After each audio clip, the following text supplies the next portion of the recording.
If you just go shred up a bunch of cheese and start dumping cheese on there, you're gonna add up fat real quick, and it could throw your whole diet off, it throw your whole nutrition off, and it could be the reason why you're not hitting your goals is because you're not measuring your food. Try to make it as simple and as quick as possible. I'm a stay-at-home dad, got 3 kids. I gotta make these meals quick, man. I'm always on the go. I know busy parents, we're always on the go, okay? So I'm trying to show you quick and easy ways to make these meals. All right, one of my favorite meals to make that's high protein, and man, this is super simple. I gotta show you this one. This one, you're gonna wanna keep this in stock. Let me show you what to buy. It's so simple, it's just so good, and it's an easy way to get some protein. I can almost guarantee you're gonna like this one, all right? So let's go pick up a few items and let's go shopping, come on now. Okay, so before I get into that meal, let me show you what I have for breakfast. Got about 50 grams of protein for breakfast, no cooking, it was so simple. You gotta start your day off right, all right? If you're really trying to hit your protein goals, one of the best ways to do it is at breakfast. If you get enough protein for breakfast, then you don't have to worry about trying to get your protein goals later on in the day because you already knocked out so much for breakfast, all right? So that's what I like to do. I like to get between, let's say, 30 and 50 grams of protein for breakfast. Sometimes I cook, sometimes I don't. We're all busy, but that's why I like to show you these options right here. So this is what I had right here. Of course, I highly recommend you go with some cottage cheese. I love cottage cheese. You can get whatever brand you want to go with. Good Culture is one of my favorite ones. Daisy's also good. There's plenty of different ones. Actually, I'm here at Kroger. They have Kroger also has one as well that's really good. Okay, if you got a Kroger available, try this one out. This is their Simple Truth protein cottage cheese. This one is great as well. I use this one too because a lot of times Good Culture is out of stock, but you know, go with Daisy, go with whatever your favorite brand is. But what I did is because I needed some protein, so what I did is I just had 1 cup of this. Okay, so 1 cup is going to get you around 30 grams of protein, between 25 and 30 grams of protein, whichever one you choose, whichever brand you go with. Okay, so 1 serving of this is 14 grams of protein. So I just had 2 servings. I didn't even mess with a bowl. I just put it in the measuring cup, and I just ate it straight out the measuring cup. Why are you going to dirty a bowl? We just eat it out the measuring cup. Come on now. And you know exactly how much you get. Make sure you're tracking everything at MyFitnessPal so you know exactly how much protein you're getting, because you ain't tracking, you're slacking. I'm trying to tell you, come on now. So what I did is I just had 1 cup of this, and I always suggest you have some yogurt, some type of yogurt. Try to make sure it's a yogurt with a good enough protein count. All right, so I went with this right here, Ratio. But what I like about these right here, have y'all seen these? Let me know if you've seen these. Now, Ratio has a protein plus fiber. Fiber is so important, okay? You got to get your fiber in. You got to get your protein in. So Ratio made it simple, okay? So you're going to get 20 grams of protein plus 10 grams of fiber. Come on now, you can't beat that, all right? So this is a great way to get some protein in, plus you get some fiber, and these taste great, okay? Right here, these Ratios, have you tried them? You let me know. If you can't find the ones with fiber, that's fine. You can just go with the standard Ratio, which also has 25 grams of protein in it, or you can go with Chobani. You can go with whatever favorite kind of yogurt you want to, but they're just so simple to eat. If you want to, you can put some, I like to put frozen berries on top of mine with a little bit of honey, something like that, okay, to make it even taste better. Great snack for throughout the day, but for breakfast, had me going. I was hitting my protein goals, and I mean, it tastes great, all right? And then when I had on the side as well, these right here, these keto bagel thins, even if you're not keto, these are great. What I like to put on these is some 4 fruits jelly. So I'll put like 1 tablespoon of 4 fruits jelly on these bagel thins right here. Let's look at this. So 1 bagel is only 80 calories, 9 grams of protein. And the good thing about this bagel thin right here, 18 grams of fiber.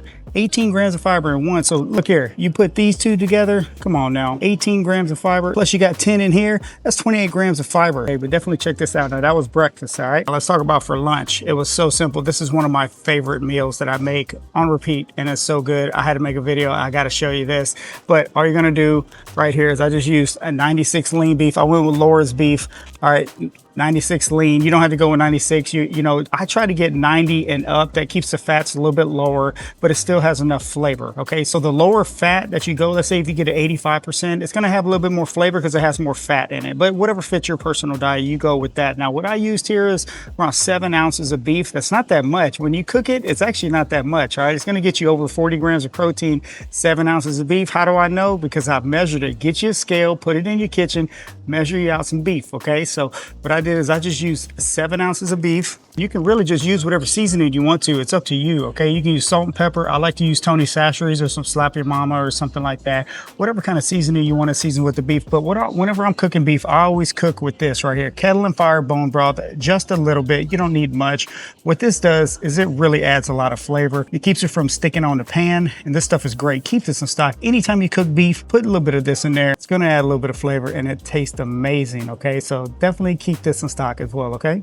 And another thing with this meal that just really sets it off is this right here, cream of mushroom soup. I want you to get some of this and just keep it in stock. You're not going to use much of it whenever you cook, especially with beef, but there's something about cream of mushroom that goes with that beef that, man, it just tastes good. I'm trying to tell you, have you tried it? Now you just need a little bit, you know, tablespoon or 2 with that beef, mix it in, and man, it is going to taste good. All right, now this is optional, but I highly recommend you do it. This is the lower fat one, okay? So you need to watch your fat content. Whatever your personal goals are, you roll with that. I get the lower fat one with the leaner beef, and I just spice it up with my, you know, Slap Your Mama, Tony Chachere's and stuff like that. But this stuff is good, okay? So what you do is you cook the beef, cook it in the Kettle Fire, salt and pepper, however you want to season it. Let's go get you some of this right here, this mashed cauliflower.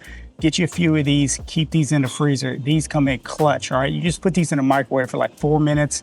Man, I'm trying to tell you, if you like mashed potatoes, go with some mashed cauliflower. Try it out, all right? Throw a little bit of butter and salt in here. You won't even tell the difference. It is a cheat code, but this stuff is so good. So what I like to do is put one of these in the microwave, and then when that meat is done cooking, mix in a little bit of this into this because it's nice and hot. Stir it around, and then what you're gonna do is just throw that beef in, stir it all up, and you got a high protein bowl. I mean, it is so good. You have to try this one. This is one of my favorite meals right here.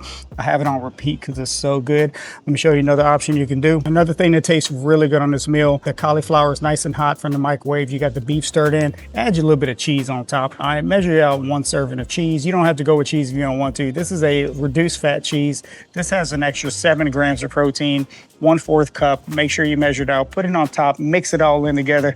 I'm trying to tell you, it tastes great, but you don't have to, you know, cheese is optional, but cheese just makes everything taste better, right? So fat-free cheese is optional too. You can also, one thing I like to do is just buy the block, all right? And I just shred it myself, okay? But you have to measure it out. Don't just go dump a bunch of handfuls on here because the fat content can add up real quick, all right? So make sure you measure out 1 serving, which is only 1 ounce, okay? So that's not much, all right? But that's all you need, especially for this meal. I'm trying to tell you, if you just go shred up a bunch of cheese and start dumping cheese on there, you're gonna add up fat real quick, and it could throw your whole diet off, it throw your whole nutrition off, and it could be the reason why you're not hitting your goals is because you're not measuring your food, all right? You have to measure your food. You have to track everything. Put it in MyFitnessPal, and I'm trying to tell you, it's a game changer, okay? If you ain't tracking, you're slacking. I'm trying to tell you. So there you have it. Those are 2 meals that's gonna get you to around 100 grams of protein by lunchtime. With that quick breakfast and that lunch right there, it is so good, okay? So you're at 100 grams of protein easily by lunch. And whatever else you have throughout the day, make sure you hit your protein goals, whatever that may be. Find out how much protein you need. The easiest way to do it, let's say if you're trying to get up to 150 pounds or you're trying to get down to 150 pounds, then try to get that in grams of protein, okay? For example, if you're trying to get down to 150 pounds, that's where your goal is. Try to get 150 grams of protein a day, all right? And that'll help you out. That's a good place to start. If you need help, watch some of my videos. I show you how to hit your protein goals with different kind of meals. Try to make it as simple and as quick as possible. I'm a stay-at-home dad, got 3 kids. I got to make these meals quick, man. I'm always on the go. I know busy parents, we're always on the go, okay? So I'm trying to show you quick and easy ways to make these meals, hit your protein goals, and I'm trying to help you get there, all right? So let me know in the comments if you've tried this meal. If you're gonna try it, what would you add to it? What would you take out? How would you make it your own personal way, all right? Because that really helps out, really helps the community out. I really appreciate all the comments, and I'm looking forward to making this one. This one is really good, and it's just so simple, all right? Try it out. Let me know what you think. I'm gonna talk to y'all next time. Let's go.